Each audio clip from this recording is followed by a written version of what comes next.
Okay, so one of the things we'll talk about is I race Sebring. It's like my home track. Love it. It's a gift. I'm an hour and a half, hour and 40 minutes away, and one of the 3 enduro tracks, Le Mans 24 hours, Daytona 24 hours, Sebring 12. One of the things that's special about some of the events you get to go to, you see and get to race with some amazing cars. And I got the privilege of being on the track and racing with a Mercedes AMG GT Black series. For those who don't know, the AMG GT was the first car ever designed and built completely by AMG. They've been affiliated with Mercedes for decades, and they would do engine upgrades or body upgrades and things of that nature, but this is the first car they ever made strictly from design through manufacturing that was an AMG vehicle. So they had the regular AMG GT, then they came out with the GTS, which had a bigger engine, then they came out with the GTR, which was the race version, and then they went big kahuna and they went with the GT Black series. And this car, to put things in historic perspective, for those of you who've never heard of Nürburgring or the Ring, it's in Germany, and there's a lap around it called Nordschleife, and that is the mecca of racing. For probably 70 years, they've been lapping this track with every car imaginable, and it's even been a marketing tool for a lot of cars that were race design cars. The AMG GT Black series held the production record for the fastest lap time at the Ring ever, which is an incredible 4 seconds faster than the 911 GT2 RS.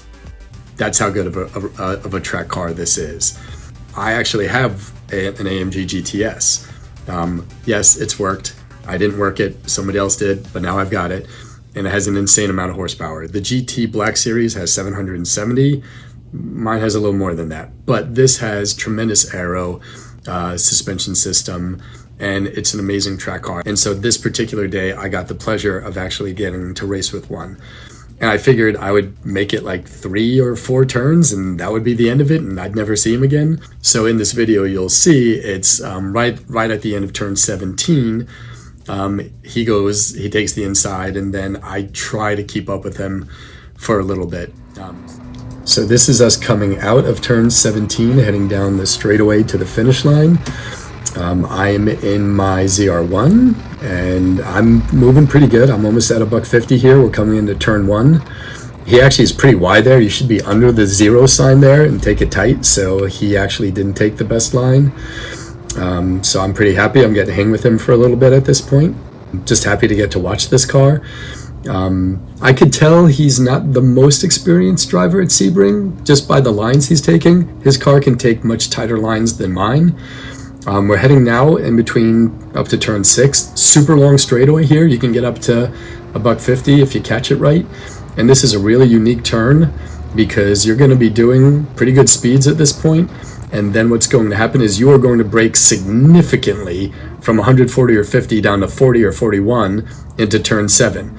And then you're going to come out of there into a nice chicane. At this point, I'm just figuring, all right, that's it. He's pretty far ahead of me. I don't know if I'm going to be seeing him that much. We come up to turn 10 here and staying with it a little bit. I'm having a decent lap, but I'm just more excited that I'm getting to watch this car do what it was made to do. We're heading to the tower now, leading up to turn 12. And again, he's not going as fast. You could see I'm pretty close to him. I'm at the 115 lap point here. I'm still hanging with him as we're heading up to Bishop's Bend, one of my favorite, if not my favorite part of this whole track. You can really get some good speed and actually even accelerate between the 2 apexes here. I actually didn't take it all that well in this video. I'm still hanging with him somehow.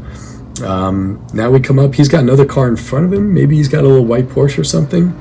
As we come through 15 and go down the long straightaway, obviously he's got a lot more power than I do, so you can see him pulling away at this point in the video. I'm trying to keep up just to enjoy the experience of being with him. He's still within sight. I'm just under 150 coming into 17. One of the hardest turns on the track, super bumpy, tons of lines, hard to get the right one. And then I come out of here. This is pretty much where we've now finished a lap, and he's still in sight, so I was actually kind of happy with that. but I didn't really get the opportunity to spend much more time with him other than that. But just a great experience for me to get to watch that car on the track for the first time.